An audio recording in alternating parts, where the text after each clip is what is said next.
Chapter 15. The Man of the Island.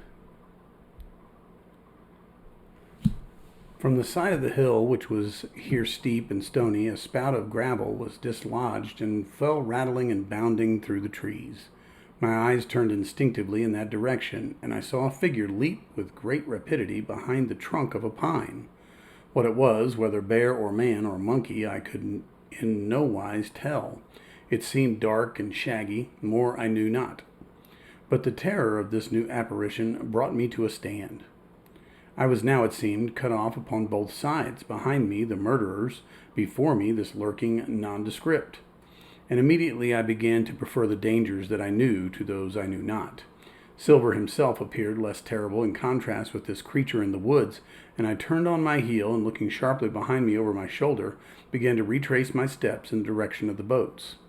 Instantly the figure reappeared, and making a wide circuit began to head me off. I was tired, at any rate, but had I been as fresh as when I rose, I could see it was in vain for me to contend in speed with such an adversary. From trunk to trunk the creature flitted like a deer, running manlike on two legs, but unlike any man I had ever seen, stooping almost double as it ran. Yet a man it was. I could no longer be in doubt of that. I began to recall what I had heard of cannibals. I was within an ace of calling for help, but the mere fact that he was a man, however wild, had somewhat reassured me, and my fear of Silver began to revive in proportion. I stood still, therefore, and cast about for some method of escape, and as I was so thinking, the recollection of my pistol flashed into my mind. As soon as I remembered I was not defenseless, courage glowed again in my heart, and I set my face resolutely for this man of the island and walked briskly toward him. He was concealed by this time behind another tree trunk, but he must have been watching me closely, for as soon as I began to move in his direction, he reappeared and took a step to meet me. Then he hesitated, drew back, came forward again, and at last, to my wonder and confusion, threw himself on his knees and held out his clasped hands in supplication. At that, I once more stopped. "Who are you?" I asked. "Ben Gunn," he answered, and his voice sounded hoarse and awkward like a rusty lock. "I am poor Ben Gunn, I am, and I haven't spoke with a Christian these 3 years.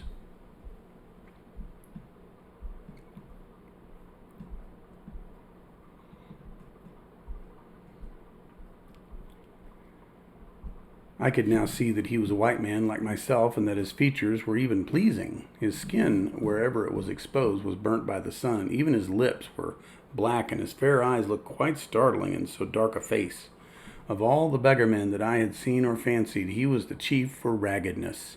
He was clothed with tatters of old ship's canvas and old sea cloth, and his extraordinary patchwork was all held together by a system of the most various and incongruous fastenings, brass buttons, bits of stick, and loops of tarry gaskin. About his waist he wore an old brass-buckled leather belt, which was the one thing solid in his whole accoutrement. 3 years, I cried. Were you shipwrecked? "Nay, mate," said he, "marooned."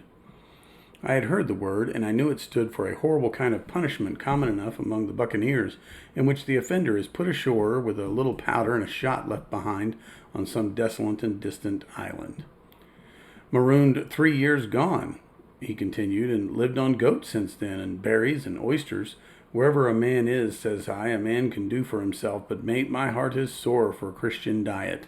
You mightn't happen to have a piece of cheese about you now. No? Well, many's the long night I've dreamed of cheese, toasted mostly, and woke up again, and here I were." "If ever I can get aboard again," said I, "you shall have cheese by the stone."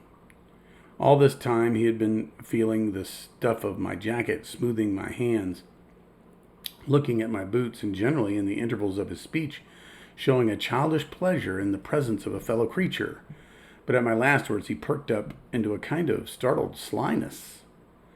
"If ever you can get aboard again, says you," he repeated.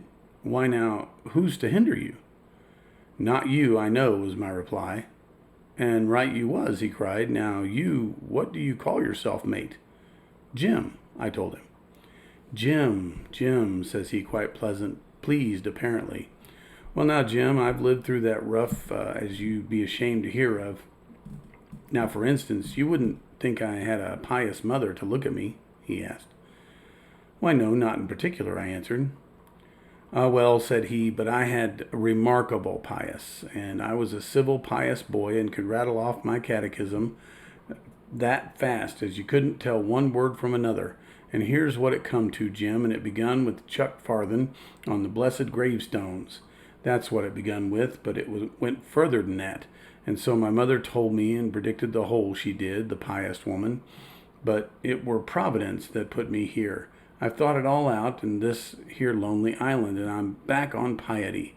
You don't catch me tasting rum so much, but just a thimbleful for luck. Of course, the first chance I have. I'm bound I'll be good, and I see the way too. And Jim, looking all around him and lowering his voice to a whisper, I'm rich. I now felt sure that the poor fellow had gone crazy in his solitude, and I suppose I must have shown the feeling in my face, for he repeated the statement hotly. Rich, rich, I says. And I tell you what, I'll make a man of you, Jim. Ah, Jim, you'll bless your stars, you will. You was the first that found me. And at this there came suddenly a lowering shadow over his face, and tightened his grasp upon my hand, and raised a forefinger threateningly before my eyes. Now, Jim, you tell me true. That ain't Flint's ship? He asked. At this I had a happy inspiration. I began to believe that I had found an ally, and I answered him at once. It's not Flint's ship, and Flint is dead. But I'll tell you true, as you ask me, there are some of Flint's hands aboard. Worse luck for the rest of us. Not a man with one leg, he gasped. Silver? I asked. Ah, Silver, says he, that were his name. He's the cook and the ringleader, too.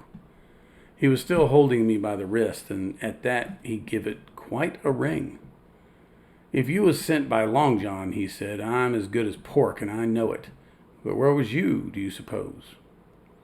I had made my mind up in a moment, and by way of answer told him the whole story of our voyage and the predicament in which we found ourselves. He heard me with the keenest interest, and when I had done, he patted me on the head. You're a good lad, Jim, he said, and you're all in a clove hitch, ain't you? Well, you just put your trust in Ben Gunn. Ben Gunn's the man to do it. Would you think it likely now that your squire would prove a liberal-minded in case of help, him being in a clove hitch, as you remark? I told him the squire was the most liberal of men. Aye, but you see, returned Ben Gunn, I didn't mean giving me a gate to keep and suit of livery clothes and such. That's not my mark, Jim. What I mean is, would he be likely to come down to the tune of, say, £1,000 out of money that's as good as the man's own already?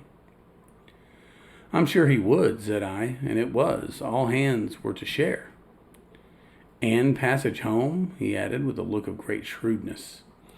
Why, I cried, the squire's a gentleman, and besides, if we got rid of the others, we should want to help work the vessel home.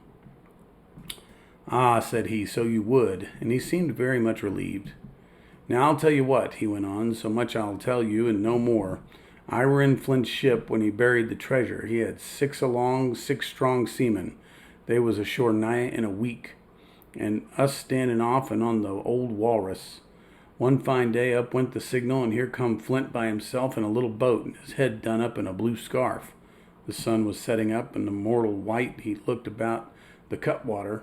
But there he was, you mind, and the 6 all dead and buried. How he done it, not a man aboard of us could make out. It was a battle, murder and sudden death leastways, him against 6. Billy Bones was the mate. Long John, he was the quartermaster, and they asked him where the treasure was. Ah, he says, you can go ashore if you like, and stay, he says. But as for the ship, she'll beat up for more, by thunder. That's what he said. Well, I was in another ship 3 years back, and we sighted this island. Boys, said I, here's Flint's treasure. Let's land and find it. The captain was displeased at that, but my messmates were all of a mind and landed. 12 days they looked for it, and every day they had the worst word for me until one fine morning all hands went aboard. As for you, Benjamin Gunn, says they, here's a musket, they says, and a spade and a pickaxe. You can stay here and find Flint's money for yourself, they says. Well, Jim, 3 years have I been here, and not a bite of Christian diet from that day to this, but now you look here, look at me. Do I look like a man before the mast? No, says you, nor I weren't, neither, I says. And with that he winked and pinched me hard. Just you mention them words to your squire, Jim, he went on. Nor he weren't neither, that's the words. 3 years he were the man of this island. Light and dark, fair and rain, and sometimes he would maybe think upon a prayer, says you, and sometimes he would maybe think of his old mother, so be as she's alive, you'll say. And the most part of Gun's time, this is what you'll say, the most part of his time was took up with another matter, and then you'll give him a nip, like I do. And he pinched me again for the most confidential manner. Then he continued, then you'll up and you'll say this. Gun is a good man, you'll say, and he puts a precious sight more confidence, a precious sight, mind that, in a gentleman born than in these gentlemen of fortune have been one himself. Well, I said, I don't understand one word that you've been saying, but that's neither here nor there, for how am I going to get on board? Ah, said he, that's the hitch for sure. Well, there's my boat that I made with my 2 hands. I keep her under the White Rock. If the worst comes to the worst, we might try that after dark. Hi, he broke out. What's that? For just then, although the sun had still an hour or two to run, all the echoes of the island awoke and bellowed to the thunder of a cannon. They've begun to fight, I cried. Follow me. And I began to run toward the anchorage, my terrors all forgotten, while close at my side the maroon man in his goatskins trotted easily and lightly. They're all mast-headed in the mountings for the fear of Benjamin Gunn. Ah, and there's the cemetery. Cemetery, he must have meant. You see the mounds? I come here and prayed nows and thens when I thought maybe a Sunday would be about due. It weren't quite a chapel, but it seemed more solemn-like. And then, says you, Ben Gunn was short-handed. No chapeling, nor so much as a Bible and a flag, you says. So he kept talking as I ran, neither expecting nor receiving any answer. The cannon shot was followed after a considerable interval by a volley of small arms. Another pause, and then not a quarter mile in front of me I beheld the Union Jack flutter in the air above the wood.